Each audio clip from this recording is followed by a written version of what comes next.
on global data governance.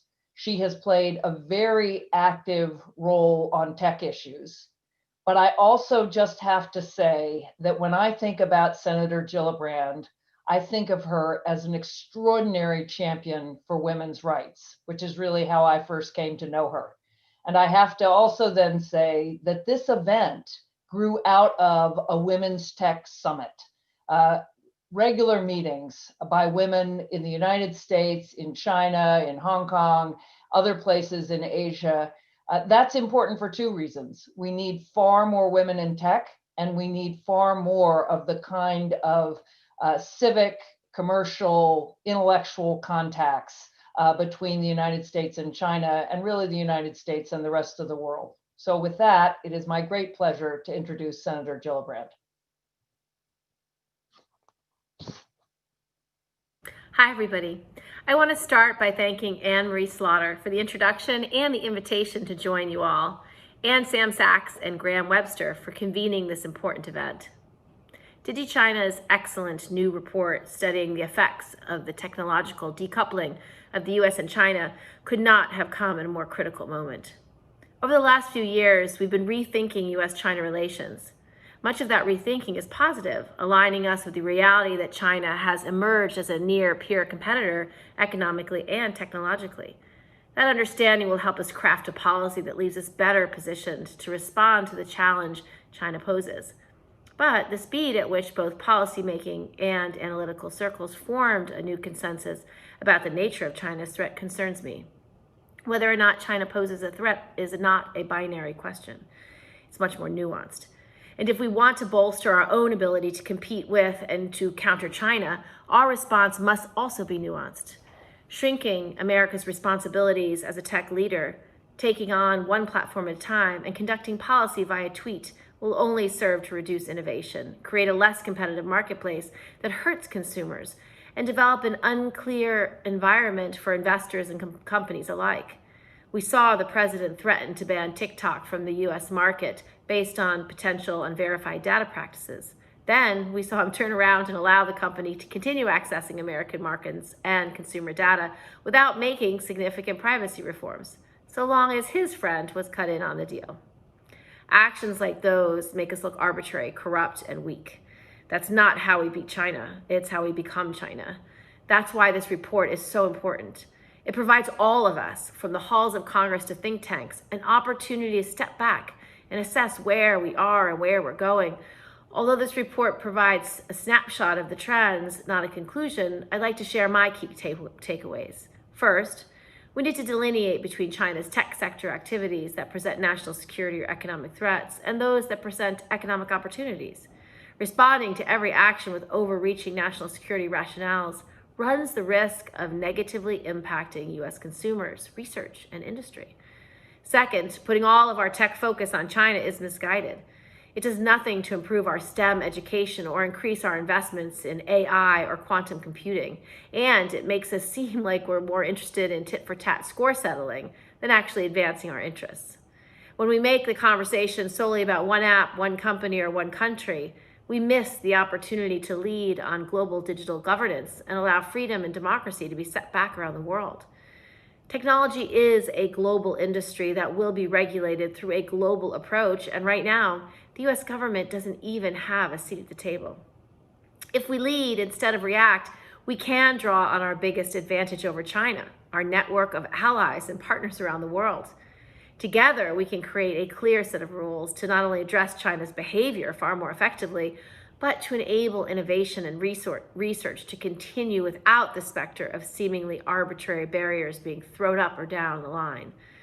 As data becomes the world's most precious commodity, the ability of the US to play a leading role in how it's managed becomes increasingly important. It's why I introduced legislation to create a new data protection agency to protect Americans' privacy and freedom in the digital age. And it's why today I'm excited to share a set of ideas I've developed with the help of this report, the experts present today, and others. These ideas, I believe, should underlie US policy toward market access for foreign apps and services and help promote norms for global data governance. Going forward, there will be a continued concern about the relationship between foreign intelligence gathering and tech companies' access to data. But rather than make bold accusations or ad hoc attempts to ban these providers, I propose we take a proactive approach. The U.S. should create a risk-based framework for evaluating all foreign-owned platforms and apps seeking to operate in our marketplace. And we should build a set of clear, transparent rules for these companies to follow that protect Americans' users' privacy and security. The risks these companies pose, from their vulnerability to hacking to their data collection practices to their human rights record, would be evaluated on a spectrum. Concerns would be responded to with specific, sophisticated policy actions that balance fair business practices with robust consumer and national security protections. For instance, an app that lacks protections from having data seized by intelligence agencies could be required to install protections, store their data elsewhere, and implement other mitigation tools. Or a company whose algorithm appears privileged disinformation or censor debate on a certain topic may be required to remove those features. The tech world changes every day. New products are invented, laws change, cybersecurity practices evolve. Having a flexible framework allows us to constantly evaluate and reevaluate risks.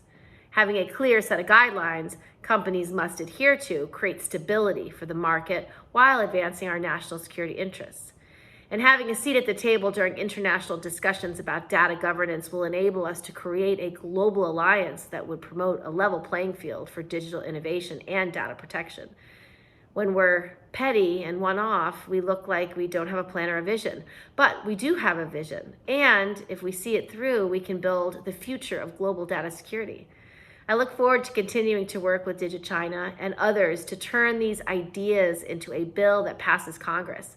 Thank you again for having me and for your excellent report. Thank you to Senator Gillibrand, and she gave us lots to talk about in our panel discussion that's coming up. Just want to say a couple of things about her remarks, and specifically her broader approach to China, calling for much more nuance rather than a black and white. Are we enemies? Are we allies or friends, or at least cooperating? That approach of really getting much more granular and figuring out where we do have common interests, but where we also have conflicting interests and have to push back is important for tech. I would say it's important for all of US-China relations and really for the world. Joshua Ramo wrote a book called The Seventh Sense, and the seventh sense is the sense of being connected, in which he outlined a future of gatelands where China would have its own digital world, India its own digital world, the US the same thing, possibly Europe its own digital gated community. That is not a vision of the world that the United States should want. And this discussion, focusing on specific threats, focusing exactly on a risk-based framework, and allowing us to make nuanced judgments, is a model, I think, for the tech world, but also more broadly for US-China relations. So with that, it's my pleasure to introduce Graham Webster, who will then introduce our panel. And it's going to be a very lively discussion. Graham is a research scholar and the editor-in-chief of the DigiChina project, which is joint between New America and the Stanford Cyber Policy Center. He leads a whole interorganizational network of specialists to produce analysis and translation of China's digital policy developments. And he will, and the panel will, talk about the new DigiChina report that Senator Gillibrand referenced. I should say that DigiChina as a whole is also supported by a grant from the Ford Foundation, for which we are grateful. So Graham, I'm going to turn it over to you, and you can introduce the rest of the panel. Thank you all. Well, thank you so much, Anne-Marie. And on behalf of myself and DigiChina and the panel, I'd like to thank Senator Gillibrand for engaging with our work and for such thoughtful efforts on the issue of US-China relations and technology policy. I'm going to introduce the panel, four of whom are co-authors of our recent report mapping US-China digital decoupling, which is a really foundational piece of work, I think, as we look forward to policy moves that the US government and the Chinese government might make on the issue of tech governance. The report looked at export controls, data flows, supply chain security, financial untangling, travel and visa restrictions, encryption restrictions, website and app bans, and other sort of broad-based efforts to reduce dependence on one another. And they outlined what was basically a snapshot of the ways in which both governments over the last few years, and some stretching back for quite some time, have introduced policy measures that have the effect of what we generally in the policy community have come to call decoupling. But it's really an untangling of connections that have already existed. So to introduce the panel, I'm sorry, I have to reactivate my screen here. We'll go in alphabetical order. First, we have Dr. Abigail Copeland, an assistant professor of sociology and science, technology, and society at Vassar College. Next, we have Professor Jennifer Daskal, professor and faculty director of the Tech, Law, and Security program at American University, Washington College of Law. She's also a scholar in residence at New America. Sam Sachs, a cyber policy fellow at New America and a senior fellow at the Yale Law School Paul Tsai China Center. Naomi Wilson is senior director for policy for Asia at the Information Technology Industry Council. And Yan Luo, who is a partner at the law firm Covington and Burling based in Beijing. We have an excellent panel, really a broad base of expertise, and I'm looking forward to getting into it. There's also the possibility for you all out there, thank you for joining us, to drop questions into the system, and they'll be siphoned my way, and after a discussion among the panelists and some questions that I'm going to pose, I look forward to raising your questions. And I also want to thank the New America events team, who are absolute pros at this. It's always a pleasure to work with them in person, and to see the well-oiled machine go online is really wonderful, and we're grateful for their efforts. So with that, looking at the report that we published recently, it's pretty clear that there's a lot at stake when it comes to tech interdependence, when it comes to unraveling that interdependence. And that's because clearly the report shows that there are legitimate concerns on both sides from the perspective of national security and managing the transition to implementing governance over advanced technologies. There are national security and geopolitics concerns. There are economic competition and fairness concerns, human rights and values concerns, and in each case, there are differences of opinion between the United States and China, and I think also within the countries. But as each government has taken measures to address those concerns of integration, there are also obvious costs. If the market has set up a certain type of interconnection and interdependence, there are clear costs to efficiency if you unravel those. And there are a few guardrails or sort of barriers to stop those downsides from going overboard. So the report really gives a sense of what some of the measures are, and taken together, this is the goal that the authors had, was to take these measures that both governments have taken, view them together and understand the magnitude. And it really was amazing for me to see the degree to which, added together, all of the measures the US government in the Trump administration especially, but even before, and the Chinese government over the last several years also has taken, they add up to a lot of unraveling.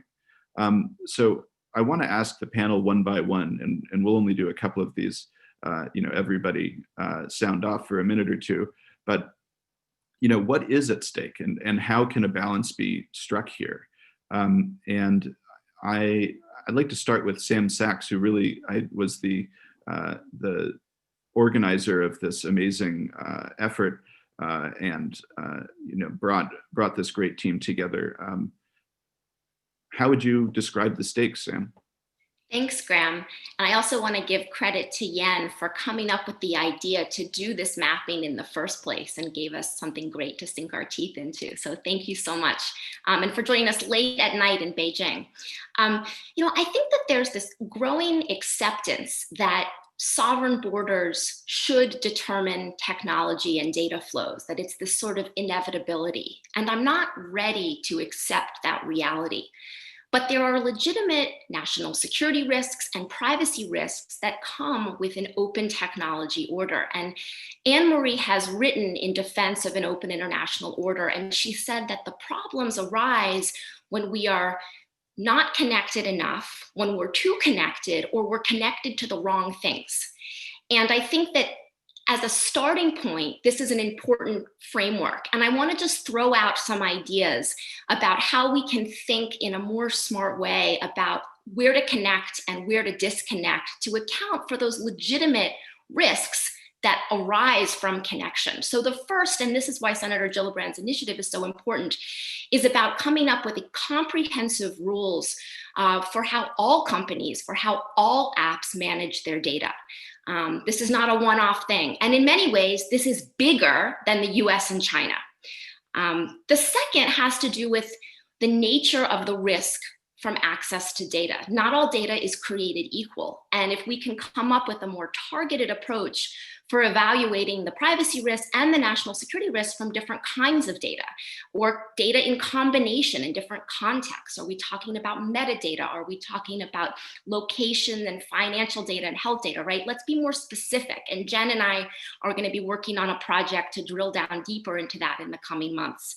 And then with that as the basis, is it possible to develop a multinational approach where you can come up with a baseline of certain kinds of commercial data that can cross borders? But in doing so, do it in a way that is not about blocking data flows, but about creating incentives. And how do we get that right coalition together? And what are the incentives to do it that don't lead to the kind of digital gated communities that Anne-Marie mentioned in the beginning? And fourth, policy and technical solutions have to go hand in hand. Some of these issues are engineering problems. They're not political problems. So what are technical solutions that we can use to create security in a low trust world? And I look forward to further fleshing out some of these ideas with you all in the months ahead. Thanks so much, Sam. Can I go to Naomi next, please? Sure. Thanks, Graham. And I completely agree with all of Sam's comments.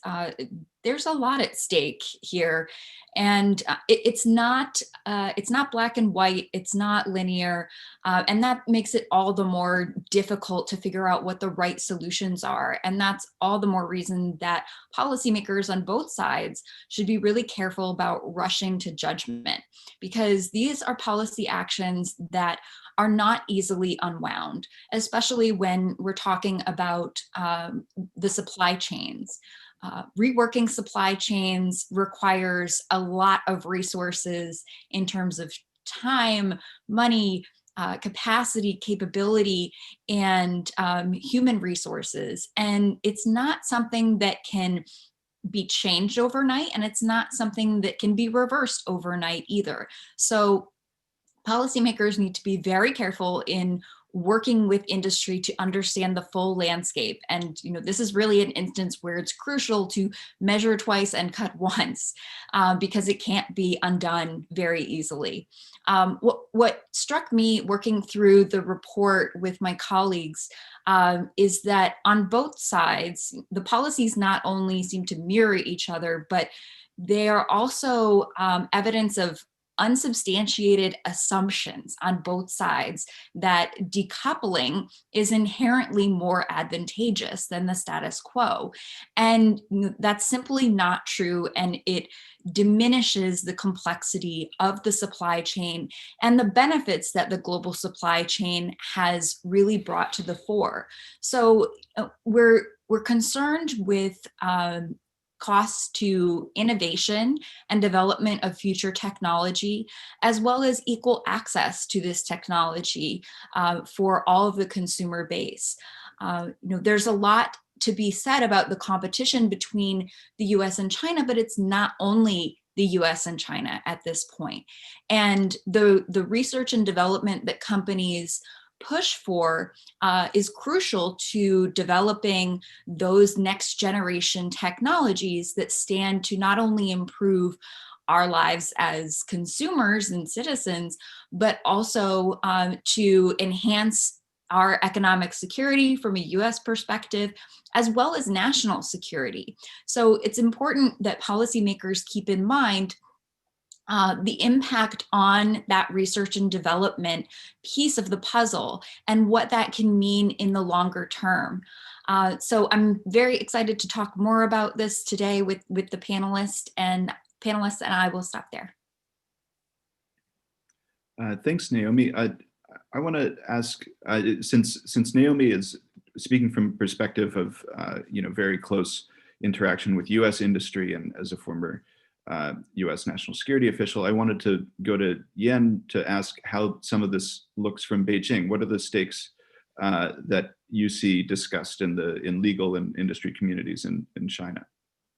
Sure, thanks, Graham. It's great to be here with everybody. So, and thanks for the event. So, I just wanted to say that just the conversation we're having now, we are seeing that sort of playing in Beijing too. So, China too is facing the challenge of evaluating and assessing its national security risks, among other risks. In this connected and interdependent world. So, and it's also in the process of formulating the next generation of laws, regulations, and policies to actually adapt to this sort of low trust world. So when we look back at the past decade, China has taken many steps to promote national champions in the tech sector, to try to build more advanced technology and to reduce dependence on foreign technologies and suppliers. So a lot of those policy goals has been reflected in the industrial policies that we have seen over the years. So there have been countless examples of, for example, market access restrictions, subsidies for R&D for research, and also procurement restrictions for foreign suppliers. So all at the time that the Chinese government felt that there's a need to develop a greater, more national champions for the tech industry. But overall, when you look at the policy and also the legal system in China, it's much more inward looking and also more focused on domestic market and infrastructure. So very few of them actually asserted that the law of China will apply extraterritorially, or that those has been not have those being enforced that way. So that was sort of what we have seen over the decade. But fast forward, if you look at the laws or the draft laws that is released more recently, you actually can see that there's a complete different picture, and they the new either draft or enacted laws like export control or data security laws, they're actually being much more assertive in terms of the extraterritorial effect, and also has introduced concept that which is not used to see in Chinese legal system, like sanction or blacklist or things like that. So it just shows that the Chinese government is also feels there's a need to have new tools to counter American moves, and also to sort of protect Chinese interest in other markets. So again, this is, we are at the very early stage of this, conversation, and it's very hard to see how those new tools will be used. But I just wanted to say that just add another layer of complexity to the decoupling conversation we're having, and also just highlight the need to have a more thoughtful process globally to think about how we want to survive in this interconnected world. So I'll stop here and look forward to the discussion. Yeah, thank you very much. I hope we'll return to some of these new draft laws out of Beijing. For those who are not familiar with the DigiChina project in general, our bread and butter is gathering a group of experts and from all kinds of different specialties to translate and try to explain in English the context around various Chinese laws and regulations and policy statements and speeches. And so out of the Stanford Cyber Policy Center in New America, we have this almost about 3 years of publications where we try to make that material available, and there has been a lot there. So we'll come back to that. Well, I want to go to Abby and then Jen for this first round. Abby, you're a scholar of China's scientific systems and the way that it interacts with political power and society. When you look at these decoupling related actions, this untangling, how does that affect scientific exchange and what's at stake there? Yeah, I will say I am definitely kind of the odd person out here because my specialty is actually biotechnology, which, raises a lot of complexity when it comes to data. Like genetic data is both the most, in some ways, sensitive and uniquely individual health identifier we have, and yet it really only has power when you blow it up to a high end. Similarly, we're talking about, technologies that are altering life itself and what that means for ethics. But it also, as you were saying, Graham, is this technology that is far closer to academic science. And so on one hand, I think this discussion of decoupling, raises opportunities for both sides to think about how to better cultivate their R&D infrastructure, to think about industrial policy, not only as economic policy, technological policy, and political policy, but also social policy that can be implemented in various ways to potentially address inequalities domestically, et cetera. However, I also think it's really important to also use this opportunity to think about what actually belongs in the national security frame and what should be left to scientific norms, to normal market dynamics, et cetera. As I think national security tends to be an idea that's a little bit amorphous and easily deployed by particular actors to, pursue their interests at a given moment. And I think that we're really very much so at risk from kind of viewing every interaction in science and technology between the US and China through a national security lens. And that has a lot of potential to squelch really productive collaborations and to stymie innovation, not only in the US and China, but globally, particularly in these fields that have really shared interests like medicine, like biotechnology, and green technologies.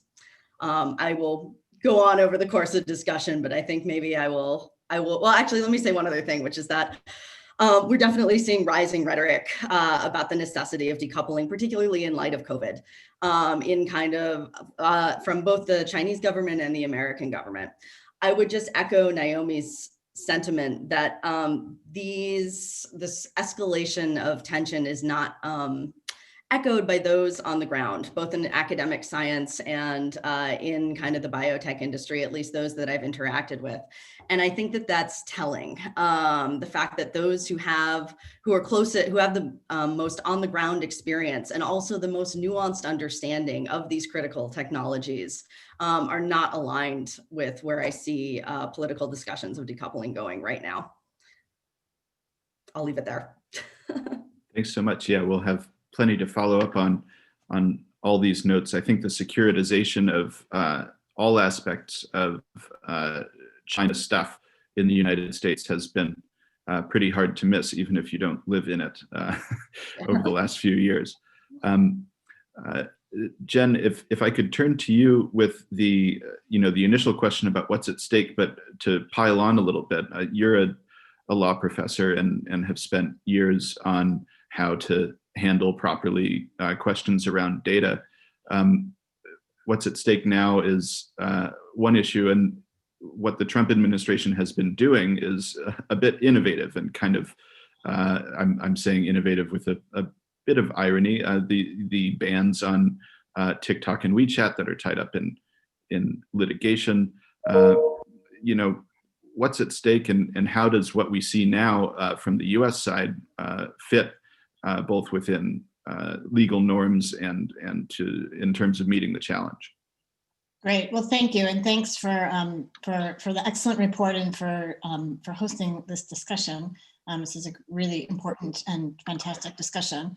But I just want to start by saying that the decoupling urge is coming from something that's real. So there are, like, to put on the table that there are real national security concerns, there's real normative concerns, there's real human rights concerns, and that's all kind of motivating this move towards decoupling.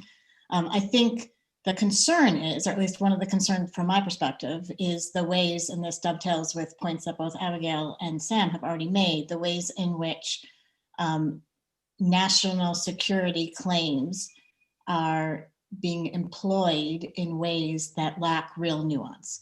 And we see this, the TikTok and WeChat bans are perfect examples of this. But there is a real risk that national security is being used as a catch-all to cover all access to data without real nuance in terms of, and Sam's already said this, what kind of data and whose data. There's a concern that national security is being used as a claim with respect to concerns about censorship, which are real concerns, not always national security concerns. There's concerns about the ways in which national security claims are being used to talk about influence operations writ large, some of which I think very legitimately fall within the national security bucket, like efforts to undermine and influence elections, some of which are about propping up the image of one's own state.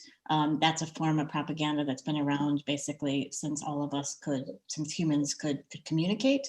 And so, again, we have, I think, a real need to disentangle what is at stake here and where the real concerns are. And once we do that, then we can start thinking through the solutions. But I don't think we've even done that very first step yet.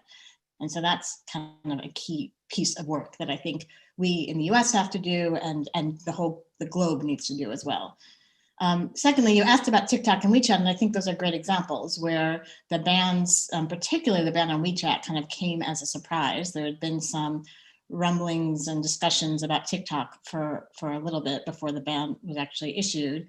Both bans have been enjoined, at least preliminarily, by courts. The WeChat ban based on concerns, First Amendment concerns about the ways that it infringes on the rights of Americans who want to communicate with Chinese friends, family, business partners, counterparts via what is really, for many, the only or certainly the most effective communications tool. And the TikTok ban's been enjoined for statutory reasons, for a concern that President Trump exceeded the scope of his statutory authority in issuing this ban. But both were issued based on these really broad claims of national security without a lot of meat behind the claims. And when you kind of dig into it, both are basically at their core about, we just don't trust Chinese ownership of these apps. And that's a huge assertion to make. And I just, from a kind of US hawkish perspective, I think it's worth considering the ways in which that claim also impacts US industry. If you start setting up a precedent that countries ban apps or ban certain tools based on foreign ownership, I'm not sure the US is going to fare particularly well in that kind of battle. And then last thing I'll say, and then we can come back to this, but I think also the decision to ban TikTok and WeChat stemmed from an earlier executive order that President Trump issued dealing with the supply chain writ large, which led to a series of actions with respect to Huawei. And I think, again, talking about distinguishing risks and distinguishing harms, there's a big difference between a company like Huawei that's building the infrastructure and companies like TikTok and WeChat that are apps that are communication mediums. And we, again, ought to distinguish when we think about the threat between the different actors and the different risks at stake. Yeah, well, thanks so much. I think inevitably we will come back to that general issue, but I think the distinction between TikTok and WeChat bans, which may or may not ever occur, and various measures on Huawei, which I don't think anyone would argue that literally no restrictions on the company are required. It's all a matter of whether, how much and whether it should be total. But I want to throw one more kind of general question to the group, and it's not required that everyone respond. So people can kind of wave at me or something. We'll work this out somehow. But I think we wouldn't want to miss that this is a huge political week in both the United States and China. For those of us on this Zoom here, it's inescapable that the election is in 1 week in the United States, or election day is. The election is ongoing and may be ongoing for some time. Last night, a Supreme Court justice was seated in a way that is, in a nonpartisan way, can be described as extremely divisive and cementing something that I've come to think of as a bit of a decoupling of the U.S. polity. It's very hard to imagine a unified U.S. front across the partisan divides that we have. But many who are watching today might not be tracking the fact that the fifth plenum of the Chinese government is underway now, and we're expecting the output of that roughly week-long meeting, which is the 14th five-year plan. And for people who don't watch Chinese official documents and planning documents closely, it can all sound a little bit, Soviet and old-fashioned. But these are really crucial documents that set parameters for various arms of government and really throughout society, to the extent that the government does have its leading role, for which priorities are going to be taken up. So much of what's in the fifth plenum, the 14th five-year plan, probably all of it at this point is pretty much settled. The election in the U.S. isn't, but we're at a kind of fork in the road in both cases, because pretty soon we're going to find out what the five-year plan says and who will be president for the next few years in the United States. I just wonder if people have some thoughts on what the implications are out of the five-year plan, and if I could turn to Yen first, because it's at least there must be some rumors and signals going around in Beijing about what to expect in terms of decoupling and tech and data governance, and then turn to the rest of the panel for, and Yen, if you have thoughts about the US election, please, but and then I'll turn similarly to anyone else who wants to comment on what we should expect out of the US election or out of the Chinese government's planning process. Sure. I just mentioning a couple of points that, I think everybody hears some of the official reportings, and we have seen some of the actions taken by the government over the past few months. So I think the government is putting a huge emphasis on sort of the digital transformation of the whole country. So it's you can see that China has been quite advanced in terms of consumer technology, things like WeChat or the Chinese version of TikTok. They're all pretty sophisticated and so serve a huge amount of largest pool of consumers on the earth. So it's been quite advancement, but also the government is trying to push that into the industrial space and try to have the whole country sort of lift the whole country up to the digital transformation. So we expect that that's going to be showing the policy documents moving forward. So that does make the policy discussion around data much more important, both domestically and internationally. So I think that's it just, as I said before, that China is also facing the challenges. The Chinese government is also facing the challenge, and they wanted to make sure that data and technology contribute to this great growth of China, that transforming the whole society to be more digitally advanced. But at the same time, they will have to regulate those technology, and also the external environment is extremely volatile in a way for China, which so that's why you see in the newer Chinese policies and laws, there are parallel mentioning of that. On the one hand, we still want to make sure that data can transfer and data can still go where it's needed and where it can create most value. But at the same time, that they're also trying to have some tools to put restrictions and try to taking into account of national security risks. So it's the same dynamic, I would say, on both sides of the Pacific. But it just say that where we might be finding a new balance point, that's still that would takes always takes two to dance. Yeah. Thank you. Well, can I just follow up real quick, because you mentioned in your initial remarks some of the new draft laws, and I think this refers to the data security law and perhaps the personal information protection law, both of which have come out in draft in the last few weeks. They both add the kind of possibility for sanctioning or blacklists, and if I remember right, the language is, it talks about if there's discriminatory behavior in this domain by another country, then essentially China reserves the right to discriminate in return. I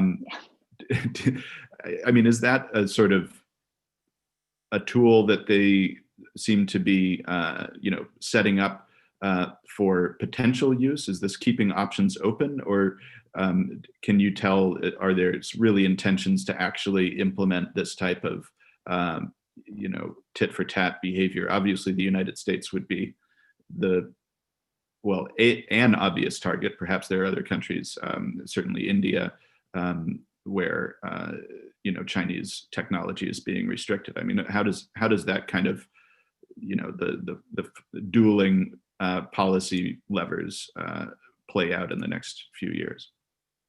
Sure, I think that's a great question.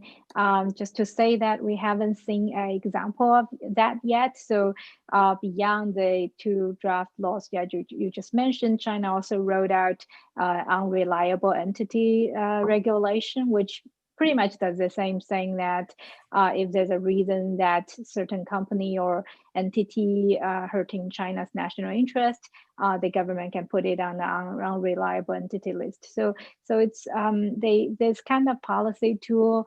Again, we haven't seen it being used, so it could be as powerful as we could imagine.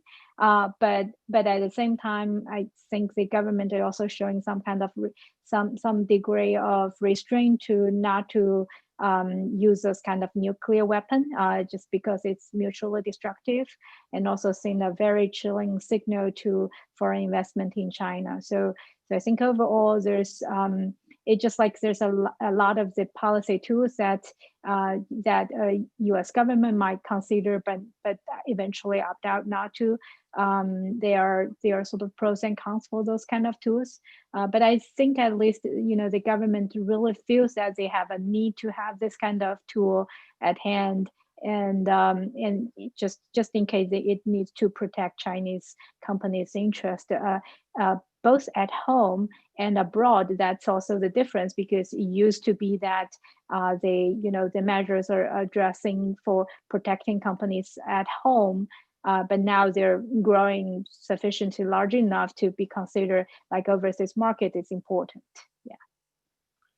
Thank you. And I would encourage everyone who's interested in tracking these Chinese policy documents to of course, I have to plug DigiChina, but you should also follow the Inside Privacy work from Covington, where Yen and colleagues produce really, really sharp and extremely timely coverage on each new policy development. And I always find when we're editing our analysis that that your work is a must read, and we almost always end up citing it. So I think people should track that as much as they can. Turning to everyone else, we know there's a lot of uncertainty. Does anyone want to describe the uncertainty, or are there things that just stand out as not going to change because of the election or the 5-year plan? And then we'll move on to just a few more questions, and we're racking up a few that have come in, and I'll start posing audience questions in the mix as well. I'll take it. I think Great. generally speaking, we can expect to see a continued anti-China sentiment on the U.S. side, regardless of who's in office at the president's level. And there are a few reasons for that. I mean, this has been a sort of historic building of tensions. This didn't happen overnight. This is not a Trump administration advent. The Chinese and US have made commitments to each other and endeavored to work together in various dialogues and in various international fora for some time. And so, the distress that has been sown really did emerge over decades of, China not living up to its promises. And so it's not going to be as easy as, restoring that trust through a change in a US administration. So I think we just need to be cognizant of that as we look at the policy options and tools that either a Trump or a Biden administration would have at its disposal. Graham, I think one of the things that really stands out to me as I think about the domestic political moment in the US in the broader international context is the way in which US power and leadership in the world has fallen off of a cliff. And this is where the global data governance conversation comes into play. Because what's happened is Europe and China are moving rapidly ahead with their own visions of data governance. Just last week, China unveiled its draft personal information protection law, as Yan mentioned, part of a suite of laws. Of course, we have GDPR, and we have a whole host of other things, but the sort of absence of US government leadership here is astounding. And I think this is really why it's so important for the US government to step up and assert its own vision at this moment. And this is something that I'd love to hear more about from Jen Daskal, of sort of some thoughts about what that might look like, given the experience that you've had working on some of these issues in the US government in the past. How can we recapture US global leadership in setting the rules and norms around data governance at this moment, I think, when so much is on the line? Yeah, I mean, I think this is the $1 million question, and I think step number one is reasserting American leadership in general. So having an administration who engages internationally in a steady and consistent manner, that is committed to disseminating truths, that is committed to not scapegoating individuals and entire countries. I think is step number one. So I think we've got some things to do as step number one to just regain the trust of our allies, let alone engage in the really hard conversations with more difficult partners.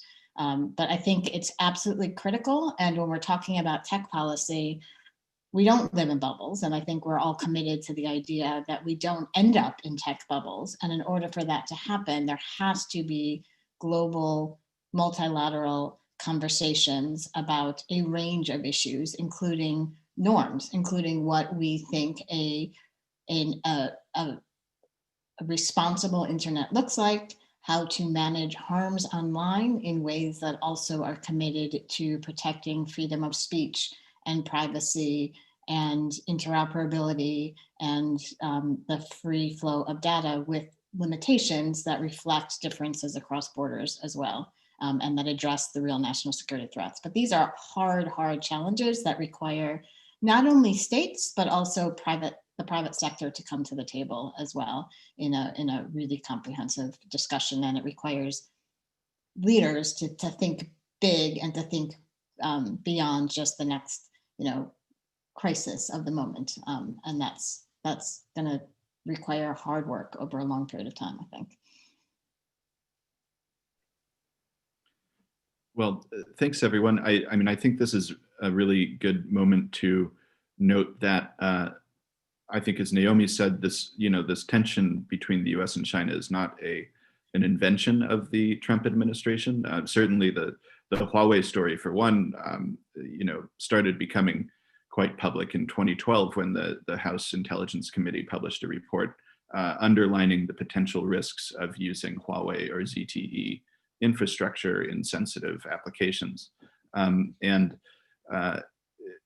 I remember before the 2016 election, so about 4 years ago right now, I was one of many people who thought that Hillary Clinton was probably going to become president, and it sure seemed like she was going to have to deal with a lot of big questions with regard to China. And I remember thinking that North Korea was a big deal. In tech, intellectual property protection was constantly discussed. And Huawei was going to come up. This sort of this infrastructure security supply chain issue was not just a Trump issue, but the question of how to deal with it, I think, would have been a lot different, because we look at the U.S. State Department now, with Secretary Pompeo pushing the clean network and clean everything else initiatives, and these are really a declaration that the U.S. Diplomatic posture is against a global, single, open internet, which had been a hallmark of Secretary Clinton's time in the State Department. So there is a division, but it's quite uncertain, I think, as you all have mentioned, what's going to come out of it. I want to turn to Abby one more time, because while we are fairly IT and data focused here, the scientific and kind of broader technological landscape is also being significantly affected. If I might ask a two-part question, there's, what is happening to researchers on the ground level in terms of, being scrutinized or given, having new barriers to travel. And we also recently discussed elsewhere the China's new biosecurity law, which passed the National People's Congress this month, and specifically invokes sovereignty over genetic material or data. I've forgotten the exact phrasing, from China. And this question of sovereignty over genetic data, or sovereignty over data in general, seems pretty novel to me. And I wonder if you can help us understand the way that this national boundary is being set up, both in terms of scientists and in terms of scientific and biological data. Sure, no, I'd love to talk on both of those issues. I might take the second part first and then go back and kind of talk about how it manifests on the ground. One of the things that's really complex about the biotechnology sector and genetic data in general is that the US and China have really distinctive frameworks about how they understand genetic data as an entity. In the US, it is, well, first of all, I would say actually that the US is extremely underregulated, comparatively speaking, not only with China, but also with Europe and other countries globally, with regard to, what can and cannot be done with genetic data. But in general, the US sees it as a privacy issue. The risk is that someone's health data is going to be, accessed by others, and that may result in discrimination, be it from an employer, be it from an insurance company. This is why we have GINA was put in place as a regulation in 2008. But the US has also been very haphazard about its approach. There is not any protections against, for example, American genetic data being exported abroad, being exported to commercial entities, be they direct-to-consumer testing or global pharmaceuticals. In contrast, China definitely has these personal information protections as well, but the Chinese state has generally seen genetic data as kind of a national natural resource. And so that's what we start to see with the specific provision within the biosecurity law passed last week of claiming genetic sovereignty over Chinese data. I will also add that this is a pithy articulation of an idea that has kind of been functionally within the Chinese frameworks governing genetic data for a while now. Definitely when we look at export controls, the fact that the state has to sign off on international collaborations domestically with if they are handling Chinese genetic data, et cetera. Functionally, the Chinese state had kind of already laid claim to genetic sovereignty prior to putting the specific provision in the biosecurity law. But simultaneously, I will also really emphasize that this is a point, this is not necessarily about defense. This is not about worries about bioweapons, et cetera. It is more about trying to protect Chinese data from being exploited by multinational pharmaceutical actors. There's a concern that pharmaceuticals will take Chinese data, develop new precision medicine interventions using it, and then sell it back to China at astronomical prices. I will also say that this concern is not unique to China. There have been discussions of kind of genetic sovereignty globally. We've seen them in France, we've seen them in Mexico, et cetera. The other concern, needless to say, is that China also has a vested interest in kind of cultivating indigenous innovation in various ways. And so the notion of the state laying sovereignty to genetic data is also about trying to encourage domestic actors to be the ones who are developing a lot of the innovations that, precision medicine, gene therapy, et cetera. And so that China will hold the IP rather than a multinational actor or a international actor. Yeah, but again, this is not a uniquely Chinese phenomenon. When it comes to what's going on the ground, complicated. I would say researchers on both sides are really feeling a lot of pressure to perhaps question some of their international collaborations. We've seen recently a number of FBI investigations, some of which are merited, but many that are not, of not only Chinese researchers working in the US, but many Chinese Americans.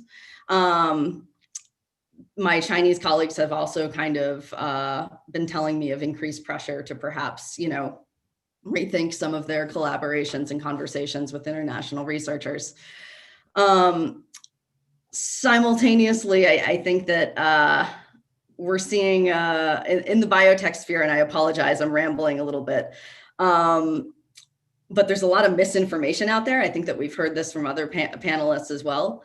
And I think that I would personally encourage policymakers to kind of take a perspective of we need more science, less fear. I live in New York City. That was an old Memorial Sloan Kettering slogan. But right now on the ground, in addition to pressures on researchers, et cetera, there's also just a lot of bad science out there. We're seeing calls, for example, that, working together in developing new COVID-19 tests is going to result in, for example, Chinese companies stealing American data. That's just not the way it works. COVID-19 tests are about extracting and amplifying viral RNA, not human DNA. These distinctions and nuances are important, and they're kind of getting lost in the shuffle. Apologies, that was a bit of a tirade, I think. No, that was fantastic. Absolutely great. I'm going to start going to some audience questions now. We have quite a few. As sometimes happens, they overlap. And so I want to ask a combined question to the group. from Ola is a question asking where to draw the line on securing data flows. You know, what types of data should be restricted in what ways? Is personal information the thing that should be regulated? And then there's a related question from an anonymous questioner asking, what would full decoupling in data flows look like? I mean, if the China hawks had their dream and you know, this what I described earlier as, you know, a tendency toward unraveling that doesn't have very good guardrails, if it just really went over the edge, what would that look like? So, you know, it's sort of a two-part question, but, you know, what should happen and what would the really overkill scenario look like? And you know, anybody can volunteer. I think Sam has thoughts on this, so I might pick on her first. So on the question, I'm going to just pick off the question about what kind of data can flow. And as Jen said, this is going to require a lot more comprehensive thinking and work to do. And as I said, we're going to be kicking off a project to look more at that in the months ahead. But just initially, you know, I think when we think about the benefits of cross-border data flows and what it means to be able to, we're not just talking about traditional tech companies, right? We're talking about, you know, the sensors on, you know, from farm agricultural companies, or being able to think about crop and food safety, or things like planes that are flying around the world and sending that maintenance data back to Ohio that can be used in sort of maintenance performance, you know, that kind of thing. This is really what's underpinning the global digital economy, but there are such massive privacy and national security risks. So how do you make sense of this? And this is the dilemma of the open data world, right? So at just a baseline starting point, I think we need to sort of think about what very low level, whether there's sort of commercial frameworks for, and this is going to sound really tedious, right? If you're a multinational company, you need to be able to send your payroll data back, right? Internal sort of corporate information or contracts. And Yan may have some more thoughts about this, because I know she's really deep in the weeds on working with companies that are in China that need to function in global environments. You know, is it possible to do that? And then come to the really hard questions. The hard questions being, what are the legal underpinnings for government access to data? And this is where I know Jen has done a lot of deep work and thinking as well. But can we sort of pick off a small sort of low hanging fruit at a moment when walls are coming up around data flows that, you know, in putting everything under the securitization bucket? So that's just some initial thinking around. And then, of course, the key question is, if we're doing a multilateral approach, who comes to the table on that? Is it too, you know, because if the risk is if you open this up too big, it becomes watered down and meaningless. But if it's too small, I think you get into a situation where you are leading to that digital gated community model, which erodes all of the benefits of a global cloud computing environment. And how do you sort of do all of that at once? But we need to start somewhere, and maybe this sort of baseline commercial data could be a practical starting point. Thanks. Does anyone else want to comment on that? Okay, well, I think I have a good follow-up built from two more questions online. And one is, you know, what existing or new fora or processes or strategies would be best to effectively address the key issues raised here, whether in data protection or otherwise. And that's from Chip, and that it fits with another question from Lei, who asks, is it possible to set up a standards body to develop global standards for data and for AI? And we can put that to anyone. And I have a dog parenting moment where I'm going to have to take a pillow away from her real quick, but I'll be back in just 1 second. Excuse me. I just want to throw out an issue that Sam raised at the very beginning that hasn't come back, which is also about the technological piece of this. So one issue, I mean, there's certain, if one of, to the extent that the concern is access to data and privacy, or undesired access to data and privacy, encryption, end-to-end encryption is obviously a key thing that can help with that particular issue. So there's part of this that's also a, you know, we tend to think only in policy and legal terms, but there is, and Sam mentioned this at the beginning, there's a technology piece to this as well that also can help address at least some subset of the considerations while the hard work of developing standards and practices and kind of norms. I am skeptical that we are going to get to meaningful, deep global norms on what is acceptable access to data and what actually the privacy rules are. I think there's just such divergence. There's divergence in norms. There's also just a divergence in legal approaches and cultures. And so even when there's convergence on norms, the systems are so different that it's hard to kind of compare apples and oranges sometimes, or what feels like apples and oranges, even if they might actually all be pears. That was a really bad, I don't know what that was, but that was terrible. But I do think that there are things that can be done at the outset. And so, I mean, step number one, I think, is getting one's own house in order. So the US does not have a federal privacy law. That is a problem, and getting in place clear rules and clear standards and clear oversight to deal with access to data rules and consumer access to data rules generally in the US would be a start. Hard to kind of build up the global coalition if you don't have your own house in order. And Abigail's just mentioned this with respect to some of the the data that the genetics data that she was talking about. So I think that's step number one.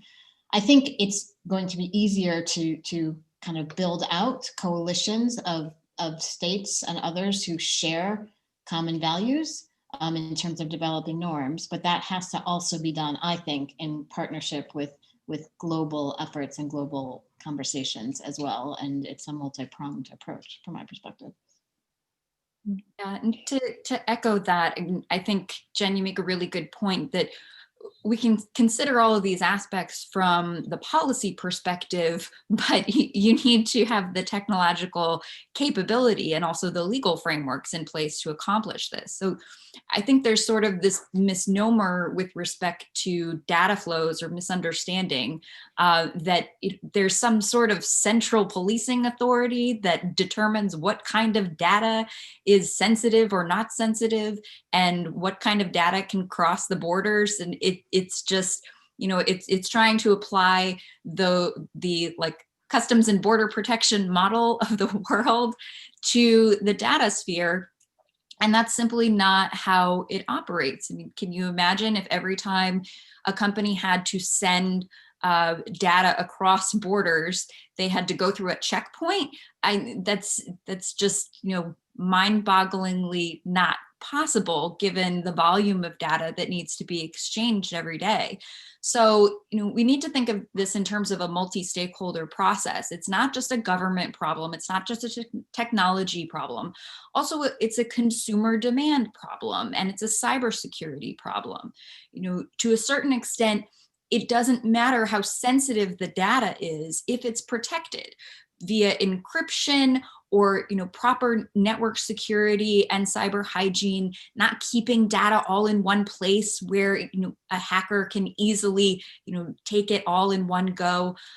These are all layers of the problem that we need to consider if we want to have a thoughtful policy outcome in the end. I'll be very quick here. So I just think that I agree with all the discussions. I just wanted to mention, like, if you're looking at the Chinese framework right now, you actually can see that there's three sort of, bubbles here where some of the laws and draft laws are overlapping, which is intending to have a framework to address precisely this question. Not sure how this is going to go. Not sure how those rules will be enforced. I mean, I'm sure there will be criticisms around them, but just to say that if you look at the Chinese framework that is sort of being constructed, there's a cybersecurity law which already enacted and took effect in 2017. It's mostly about cybersecurity, and also a lot of that is about in-country infrastructure in China. So that's sort of the cybersecurity piece that they're trying to address. And then there's a draft data security law, which at least, design is designed to address the issues around quote unquote important data, which are the data important for China's, Chinese state for the national security. So that's another piece. And then we have the final piece on this draft personal information protection law, which was just released last Wednesday. So at least from the Chinese government's, the top architecture of this broader data framework, they're sort of trying to separate that. Again, we see tremendous difficulties in defining, for example, even on the China side, on what is important data, and what are the data that are really important for the Chinese state. The massive amount of data generated in China and also being transferred around the world is probably on par with what the US is doing. So with that amount of data flowing in and out all the time, even the Chinese government is struggling to sort of find the right balance of not impeding the development of the industry and at the same time sort of address their concerns.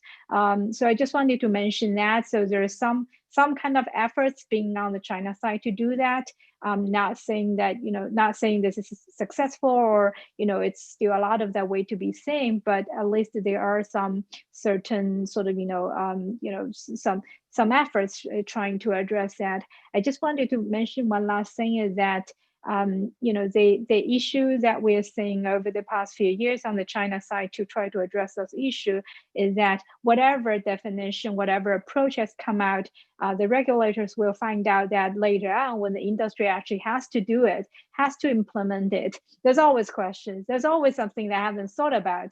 So I just wanted to say that it's going to be a process. It's not going to be something that we can just settle it at just one go. It will likely to be a process. So some kind of standard, some kind of understanding. If there's such kind of multilateral or international effort can be put in place, that would be sort of, at least conceptually, we all talk in the same framework. I think that will be actually be quite helpful in terms of, governance and sort of bringing more predictability for companies. So I'll stop here.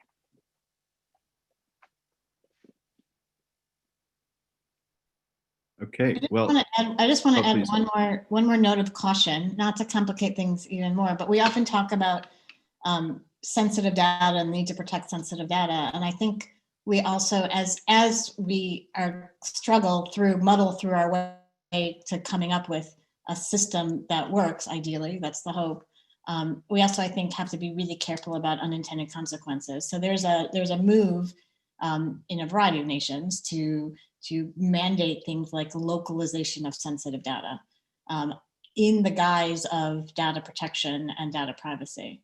But depending on how you define sensitive data, that in and of itself requires a certain amount of surveillance of personal data in order to determine what is sensitive data, in order to determine what needs to be localized.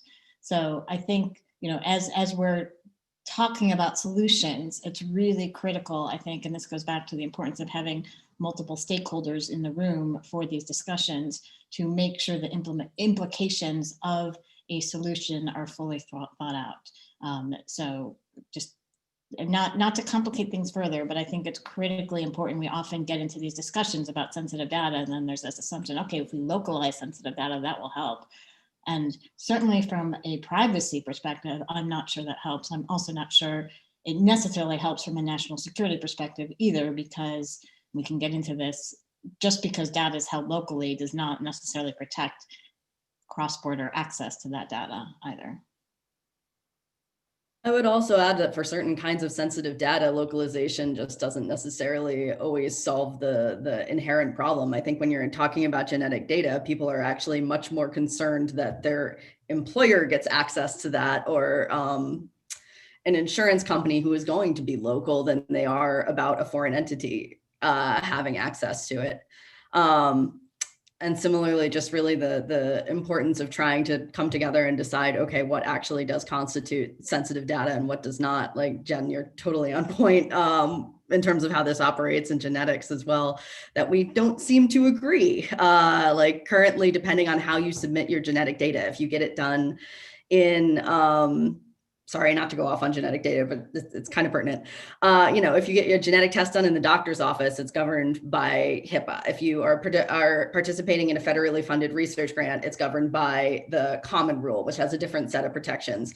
If you submit your genetic data freely through direct-to-consumer testing, it's not governed by HIPAA or the Common Rule, and it's basically treated like a commodity that can be sold to global pharmaceutical companies so long as it's quote, quote, de-identified. Many of these direct-to-consumer testing companies are foreign owned. And so just to kind of echo comments that we've seen heard throughout the panel, these conversations, have to have multiple stakeholders. It has to not be about the US and China. It has to be, it has to not only not be about the US and China, but it also has to not just be about the US versus foreign entities. It also has to be what data needs to be protected at the level of the state, what is okay traveling into private industry, and kind of what are the contours of acceptable action within each of those spheres. Well, thanks everybody. That's a really rich set of cautions. And I think a lot of it boils down to, basically, it is complicated, and different types of data do require different types of protection from different types of risks. And I think that connects with what Senator Gillibrand said earlier, which is that, however this all comes together, policymaking should be as clear-eyed as possible about which risks are out there for which actors and how to, address those risks without causing other ones too much.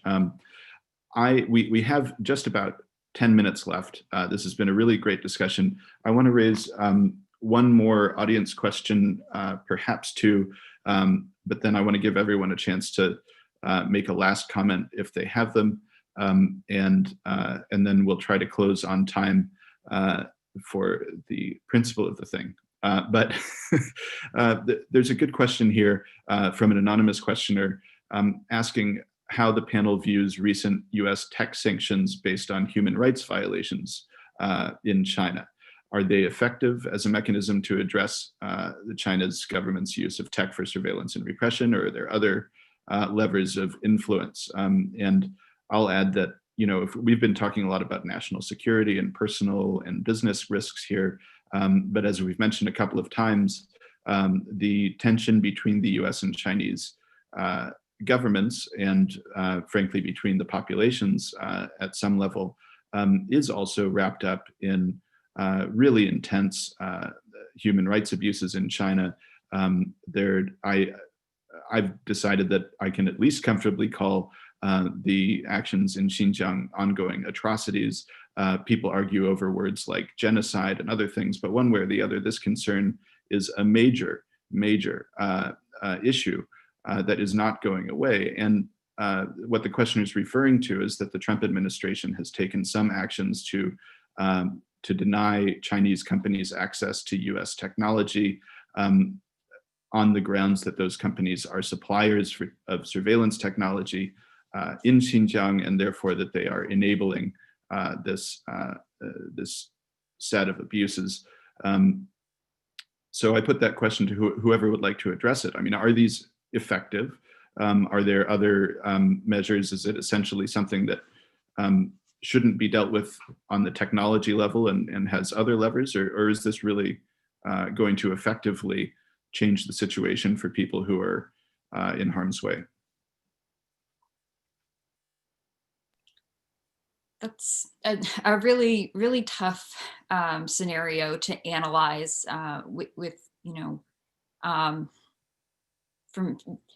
so let me say that there are a couple different sides here.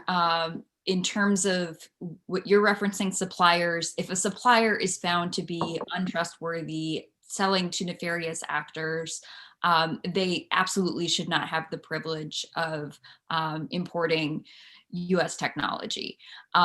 Whether it solves the problem, which is a very significant and difficult problem, I don't know. I think sanctions and political pressure help, but obviously this is an ongoing problem that's been an issue for some time. On the other side, the export control side, I think that policymakers need to be careful to understand what will and will not have an impact. Export controls really only are effective if they're multilateral in nature. If you just stop a US company, for example, from exporting technology to any given country, entity, et cetera, if that technology is available elsewhere, then the company in question, the entity in question, can simply, go around the US company, and therefore, circumvent the process, and you're not really addressing the problem. There's also the issue of scoping these issues, where, it's really difficult to drill down to the type of technology that's the problem. So like surreptitious listening devices are something that's controlled under US export controls, and they should be, but that should be applied on a case-by-case basis. To just say all technology that could possibly end up in the hands, 2 or 3 steps down the line, to a bad actor, I think poses a number of difficult problems to sort through in terms of the unintended consequences there for both the technology and what is the end result for the solution that you are trying to solve, which is a very real human rights concern. I think also that a lot of the tools that are used in Xinjiang have been kind of inflated as very sophisticated, powerful AI tools. And a lot of these are widely available data analysis tools, traditional human intelligence, checkpoints. And so we just have to be really targeted, to Naomi's point about, are we solving the right problem here?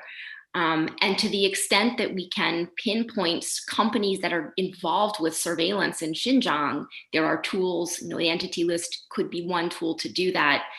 The other question that's come up is, what do you do about things that are like open research, collaborations between universities where there is the implication that down the road, these could become deployed in that kind of situation? And Abby, I'd love to hear your thoughts on that. I think that there are because once you start pulling the thread, right, you think about if AI is inherently this dual use powerful tool, and you have US companies that have been in China for years, incubating and nurturing that talent, where once you pull that thread, the whole thing kind of begins to unwind.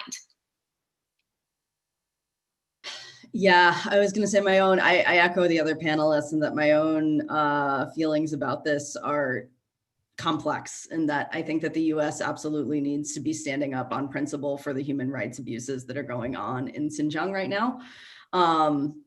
I simultaneously question the effectiveness of sanctioning private companies to try to get at the government actions. I'm not sure how effective that is. And then simultaneously, and I am getting to your comment as well, Sam, but just beforehand, I will also say that I have seen incidences that I think if we are going to do these sanctions and claim that they are about preventing human rights abuses in Xinjiang, I think that we do need to make sure that we actually have clear evidence that these companies are directly involved. I will say, and again, my feelings are super complex, that some of the companies I look at have been implicated, and the evidence that has at least been made public to date of their involvement is kind of scant. It is, for example, a press release from years ago saying that they might engage in a collaborative relationship with the Xinjiang or with the Urumqi government. But no one has really shown that that project actually came to any fruition, and yet they find themselves on the entity list.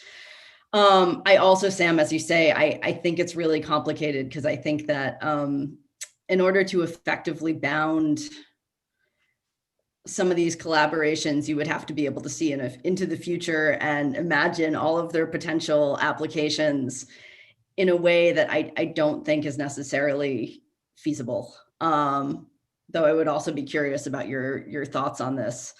I think when we look historically at the way technology evolves, there are always unintended consequences and uses that were not envisioned by those that developed them. And I'm going to be honest. I have really complex feelings about this particular issue. And so I don't have a nice pithy answer for how to handle it. Just waiting for 1 second about the second. I think, Graham, there's a second part of a question as to whether these kinds of sanctions and export controls are enough. And I would just say two things. I mean, one, I think that they need to be a piece of it, appropriately targeted for all the reasons that have already been specified. But they're certainly not enough. They're one small piece of it. And they serve, particularly if you don't have global limitations on export controls. As Naomi said, the effectiveness is going to be limited. That doesn't mean that you don't do it, because I think that there's also a symbolic aspect of it, which is, again, if appropriately targeted, also critically important, but it's definitely not enough. And so it has to be part of a broader diplomatic effort to build global coalitions, or not global, but at least multilateral coalitions for responding and addressing the very real and serious abuses, I think. Well, we're coming to the end of our time. If anybody has short comments that they'd like to raise, please do. I think the discussion on human rights targeted sanctions and other measures in tech is very helpful, because there is a need from the US side to stand up for things and to try to use efforts and its leverage that it actually has to improve matters, basically. But it's quite hard to tell which measures are actually going to improve things, and where the line is between the symbolic and the actual effective intervention. One way or the other, I think we all agree that if there's going to be pressure on a major government over its behavior domestically, multilateral pressure is, I think we all agree, going to be more effective. We have just about a minute left. I'm grateful to you all, but does anyone have any closing remarks you'd like to make? This isn't really a closing remark, but I just want to highlight as something that we all should watch, to Yen's point about the shift towards extraterritorial aspects in China's recent data protection regime. This is something where Yen and I have talked about this. It's hard to tell which came first, but I think it's a chicken or the egg dilemma, but I think we're increasingly, not just the US and China, but in India and Japan and Europe, this idea of asserting global international power through control over data is going to reshape the international landscape. And that's why these important questions are more important than ever. Okay, well, if no one else has a last thought, I will thank the panelists. This has been absolutely fantastic.